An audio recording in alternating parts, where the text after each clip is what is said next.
तीमुथियुस के नाम पौलुस प्रेरित की पहली पत्री, अध्याय 1। पौलुस की ओर से जो हमारे उद्धारकर्ता परमेश्वर और हमारी आशा स्थान मसीह यीशु की आज्ञा से मसीह यीशु का प्रेरित है, तीमुथियुस के नाम जो विश्वास में मेरा सच्चा पुत्र है, पिता परमेश्वर और हमारे प्रभु मसीह यीशु से तुझे अनुग्रह और दया और शांति मिलती रहे।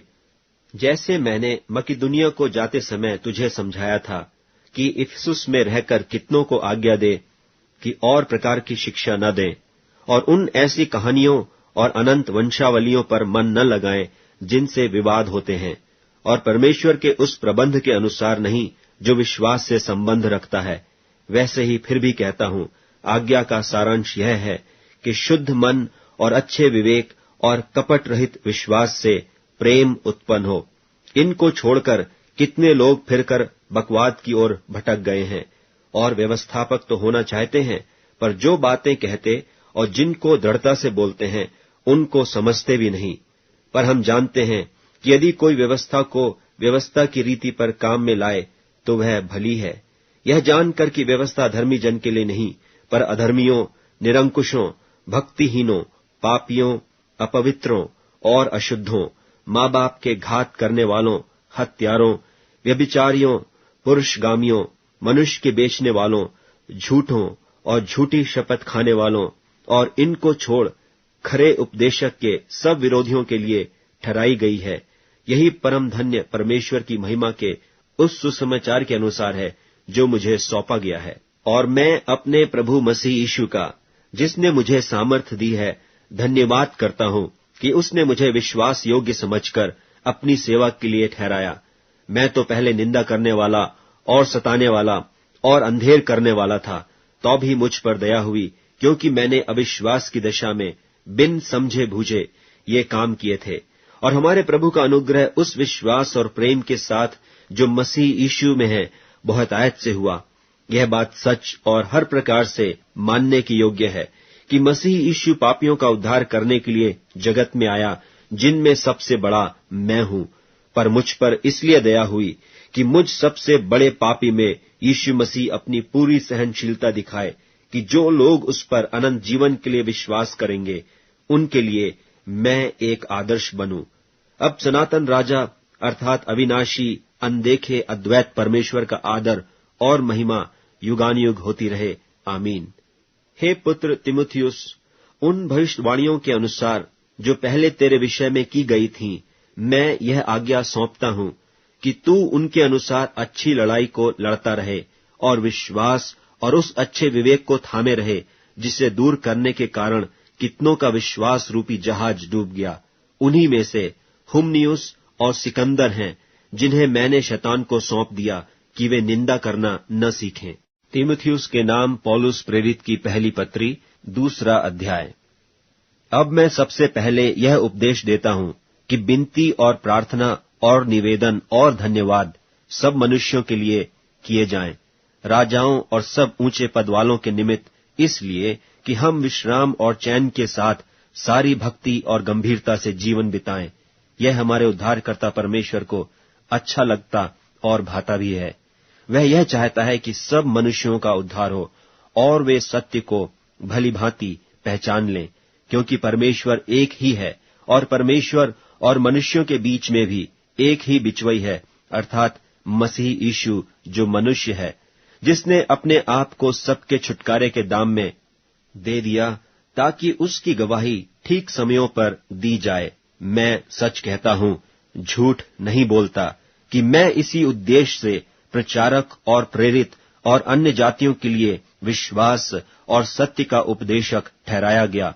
सो मैं चाहता हूं कि हर जगह पुरुष बिना क्रोध और विवाद के पवित्र हाथों को उठाकर प्रार्थना किया करें। वैसे ही स्त्रियां भी संकोच और संयम के साथ सुहावने वस्त्रों से अपने आप को संवारे, न कि बाल गूंथने और सोने और मोतियों और बहुमूल्य कपड़ों से, पर भले कामों से। क्योंकि परमेश्वर की भक्ति ग्रहण करने वाली स्त्रियों को यही उचित भी है, और स्त्री को चुपचाप पूरी अधीनता से सीखना चाहिए। और मैं कहता हूं कि स्त्री न उपदेश करे और न पुरुष पर आज्ञा चलाए, परंतु चुपचाप रहे, क्योंकि आदम पहले, उसके बाद हव्वा बनाई गई, और आदम बहकाया न गया, पर स्त्री बहकाने में आकर अपराधिनी हुई। तो भी बच्चे जन्ने के द्वारा उद्धार पाएगी, यदि वे संयम सहित विश्वास, प्रेम और पवित्रता में स्थिर रहें। तीमुथियुस के नाम पौलुस प्रेरित की पहली पत्री, 3 अध्याय। यह बात सत्य है कि जो अध्यक्ष होना चाहता है तो वह भले काम की इच्छा करता है। सो चाहिए कि अध्यक्ष निर्दोष और एक ही पत्नी का पति, संयमी, सुशील, सभ्य, पहुनाई करने वाला और सिखाने में निपुण हो, पियक्कड़ या मारपीट करने वाला न हो, वरन कोमल हो और न झगड़ालू और न लोभी हो, अपने घर का अच्छा प्रबंध करता हो और लड़के बालों को सारी गंभीरता से अधीन रखता हो। जब कोई अपने घर ही का प्रबंध करना न जानता हो तो परमेश्वर की कलीसिया की रखवाली क्यों करेगा? फिर यह कि नया चेला न हो, ऐसा न हो कि अभिमान करके शैतान का सा दंड पाए, और बाहर वालों में भी उसका सुनाम हो, ऐसा न हो कि निंदित होकर शैतान के फंदे में फंस जाए। वैसे ही सेवकों को भी गंभीर होना चाहिए, दो रंगी, पियक्कड़ और नीच कमाई के लोभी न हो, पर विश्वास के भेद को शुद्ध विवेक से सुरक्षित रखें, और ये भी पहले परखे जाएं, तब यदि निर्दोष निकलें तो सेवक का काम करें। इसी प्रकार से स्त्रियों को भी गंभीर होना चाहिए, दोष लगाने वाली न हो, पर सचेत और सब बातों में विश्वास योग्य हों। सेवक एक ही पत्नी के पति हों और लड़के बालों और अपने घरों का अच्छा प्रबंध करना जानते हों, क्योंकि जो सेवक का काम अच्छी तरह से कर सकते हैं वे अपने लिए अच्छा पद और उस विश्वास में जो मसीह यीशु पर है बड़ा हियाव प्राप्त करते हैं। मैं तेरे पास जल्द आने की आशा रखने पर भी ये बातें तुझे इसलिए लिखता हूं कि यदि मेरे आने में देर हो तो तू जान ले कि परमेश्वर का घर जो जीवते परमेश्वर की कलीसिया है और जो सत्य का खंभा और नेव है, उसमें कैसा बर्ताव करना चाहिए। और इसमें संदेह नहीं कि भक्ति का भेद गंभीर है, अर्थात वह जो शरीर में प्रकट हुआ, आत्मा में धर्मी ठहरा, स्वर्गदूतों को दिखाई दिया, अन्य जातियों में उसका प्रचार हुआ, जगत में उस पर विश्वास किया गया और महिमा में ऊपर उठाया गया। तीमुथियुस के नाम पौलुस प्रेरित की पहली पत्री, 4 अध्याय। परंतु आत्मा स्पष्टता से कहता है कि आने वाले समयों में कितने लोग भरमाने वाली आत्माओं और दुष्ट आत्माओं की शिक्षाओं पर मन लगाकर विश्वास से बहक जाएंगे। यह उन झूठे मनुष्यों के कपट के कारण होगा जिनका विवेक मानो जलते हुए लोहे से दागा गया है, जो ब्याह करने से रोकेंगे और भोजन की कुछ वस्तुओं से परे रहने की आज्ञा देंगे, जिन्हें परमेश्वर ने इसलिए सृजा कि विश्वासी और सत्य के पहचानने वाले उन्हें धन्यवाद के साथ खाएं, क्योंकि परमेश्वर की सृजी हुई हर एक वस्तु अच्छी है और कोई वस्तु अस्वीकार करने की योग्य नहीं, पर यह कि धन्यवाद के साथ खाई जाए, क्योंकि परमेश्वर के वचन और प्रार्थना के द्वारा शुद्ध हो जाती है। यदि तू भाइयों को इन बातों की सुधि दिलाता रहेगा तो मसीह यीशु का अच्छा सेवक ठहरेगा और विश्वास और उस अच्छे उपदेश की बातों से जो तू मानता आया है तेरा पालन पोषण होता रहेगा। पर अशुद्ध और बूढ़ियों की सी कहानियों से अलग रहे और भक्ति के लिए अपना साधन कर, क्योंकि देह की साधना से कम लाभ होता है, पर भक्ति सब बातों के लिए लाभदायक है, क्योंकि इस समय के और आने वाले जीवन की भी प्रतिज्ञा इसी के लिए है। और यह बात सच और हर प्रकार से मानने की योग्य है, क्योंकि हम परिश्रम और यत्न इसीलिए करते हैं कि हमारी आशा उस जीवते परमेश्वर पर है जो सब मनुष्यों का और निज करके विश्वासियों का उद्धार करता है। इन बातों की आज्ञा कर और सिखाता रहे। कोई तेरी जवानी को तुच्छ न समझने पाए, पर वचन और चाल चलन और प्रेम और विश्वास और पवित्रता में विश्वासियों के लिए आदर्श बन जा। जब तक मैं न आऊं तब तक पढ़ने और उपदेश और सिखाने में लौलीन रहे। उस वरदान से जो तुझ में है और भविष्यवाणी के द्वारा प्राचीनों के हाथ रखते समय तुझे मिला था, निश्चिंत मत रहे। उन बातों को सोचता रहे और उन्हीं में अपना ध्यान लगाए रहे, ताकि तेरी उन्नति सब पर प्रकट हो। अपनी और अपने उपदेश की चौकसी रख, इन बातों पर स्थिर रह, क्योंकि यदि ऐसा करता रहेगा तो तू अपने और अपने सुनने वालों के लिए भी उद्धार का कारण होगा। तीमुथियुस के नाम पौलुस प्रेरित की पहली पत्री 5वां अध्याय।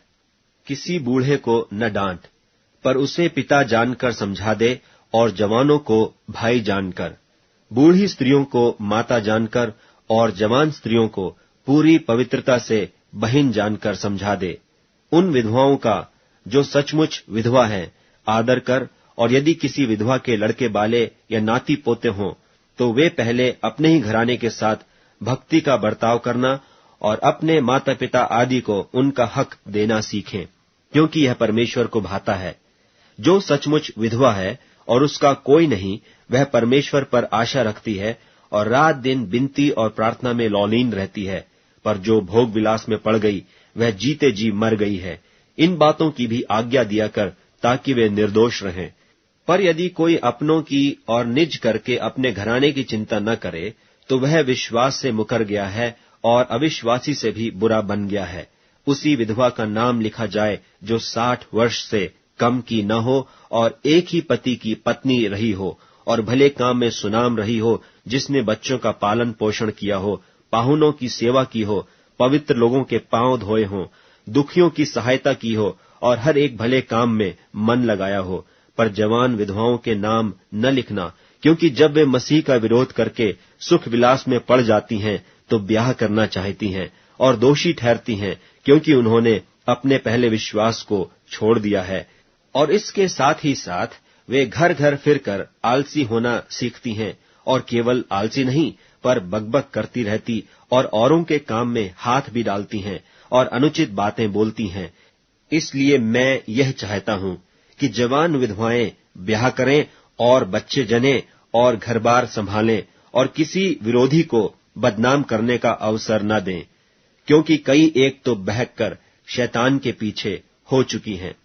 यदि किसी विश्वासिनी के यहाँ विधवाएं हों, तो वही उनकी सहायता करे कि कलीसिया पर भार न हो, ताकि वह उनकी सहायता कर सके जो सचमुच विधवाएं हैं। जो प्राचीन अच्छा प्रबंध करते हैं, विशेष करके वे जो वचन सुनाने और सिखाने में परिश्रम करते हैं, 2 गुने आदर के योग्य समझे जाएं, क्योंकि पवित्र शास्त्र कहता है कि दावने वाले बैल का मुंह न बांधना, क्योंकि मजदूर अपनी मजदूरी का हकदार है। कोई दोष किसी प्राचीन पर लगाया जाए तो बिना 2 या 3 गवाहों के उसको न सुन। पाप करने वालों को सबके सामने समझा दे, ताकि और लोग भी डरें। परमेश्वर और मसीह यीशु और चुने हुए स्वर्गदूतों को उपस्थित जानकर मैं तुझे चितौनी देता हूं कि तू मन खोलकर इन बातों को माना कर और कोई काम पक्षपात से न कर। किसी पर शीघ्र हाथ न रखना और दूसरों के पापों में भागी न होना। अपने आप को पवित्र बनाए रख। भविष्य में केवल जल ही का पीने वाला न रहे, पर अपने पेट के और अपने बार बार बीमार होने के कारण थोड़ा थोड़ा दाखरस भी काम में लाया कर। कितने मनुष्यों के पाप प्रकट हो जाते हैं और न्याय के लिए पहले से पहुंच जाते हैं, पर कितनों के पीछे से आते हैं। वैसे ही कितने भले काम भी प्रकट होते हैं, और जो ऐसे नहीं होते वे भी छिप नहीं सकते। तीमुथियुस के नाम पौलुस प्रेरित की पहली पत्री 6वां अध्याय। जितने दास जुए के नीचे हैं, वे अपने अपने स्वामी को बड़े आदर के योग्य जाने, ताकि परमेश्वर के नाम और उपदेश की निंदा न हो। और जिनके स्वामी विश्वासी हैं, इन्हें वे भाई होने के कारण तुच्छ न जाने, वरन उनकी और भी सेवा करें, क्योंकि इससे लाभ उठाने वाले विश्वासी और प्रेमी हैं। इन बातों का उपदेश किया कर और समझाता रहे। यदि कोई और ही प्रकार का उपदेश देता है और खरी बातों को, अर्थात हमारे प्रभु यीशु मसीह की बातों को, और उस उपदेश को नहीं मानता जो भक्ति के अनुसार है, तो वह अभिमानी हो गया और कुछ नहीं जानता, वरन उसे विवाद और शब्दों पर तर्क करने का रोग है, जिनसे डाह और झगड़े और निंदा की बातें और बुरे बुरे संदेह और उन मनुष्यों में व्यर्थ रगड़े झगड़े उत्पन्न होते हैं, जिनकी बुद्धि बिगड़ गई है और वे सत्य से विहीन हो गए हैं, जो समझते हैं कि भक्ति कमाई का द्वार है, पर संतोष सहित भक्ति बड़ी कमाई है। क्योंकि न हम जगत में कुछ लाए हैं और न कुछ ले जा सकते हैं। और यदि हमारे पास खाने और पहनने को हो तो इन्हीं पर संतोष करना चाहिए। पर जो धनी होना चाहते हैं वे ऐसी परीक्षा और फंदे और बहुतेरे व्यर्थ और हानिकारक लालसाओं में फंसते हैं जो मनुष्यों को बिगाड़ देती हैं और विनाश के समुद्र में डुबा देती हैं। क्योंकि रुपये का लोभ सब प्रकार की बुराइयों की जड़ है, जिसे प्राप्त करने का प्रयत्न करते हुए कितनों ने विश्वास से भटककर अपने आप को नाना प्रकार के दुखों से छलनी बना लिया है। पर हे परमेश्वर के जन, तू इन बातों से भाग और धर्म, भक्ति, विश्वास, प्रेम, धीरज और नम्रता का पीछा कर। विश्वास की अच्छी कुश्ती लड़ और उस अनंत जीवन को धर ले जिसके लिए तू बुलाया गया और बहुत गवाहों के सामने अच्छा अंगीकार किया था। मैं तुझे परमेश्वर को, जो सबको जीवित रखता है, और मसीह यीशु को गवाह करके, जिसने पुन्तियुस पिलातुस के सामने अच्छा अंगीकार किया, यह आज्ञा देता हूं कि तू हमारे प्रभु यीशु मसीह के प्रकट होने तक इस आज्ञा को निष्कलंक और निर्दोष रख, जिसे वह ठीक समयों में दिखाएगा, जो परम धन्य और अद्वैत अधिपति और राजाओं का राजा और प्रभुओं का प्रभु है। और अमरता केवल उसी की है, और वह अगम्य ज्योति में रहता है, और न उसे किसी मनुष्य ने देखा और न कभी देख सकता है। उसकी प्रतिष्ठा और राज्य युगानुयुग रहेगा। आमीन। इस संसार के धनवानों को आज्ञा दे कि वे अभिमानी न हों और चंचल धन पर आशा न रखें, परंतु परमेश्वर पर, जो हमारे सुख के लिए सब कुछ बहुतायत से देता है, और भलाई करें और भले कामों में धनी बने और उदार और सहायता देने में तत्पर हों, और आगे के लिए एक अच्छी नेव डाल रखें कि सत्य जीवन को वश में कर लें।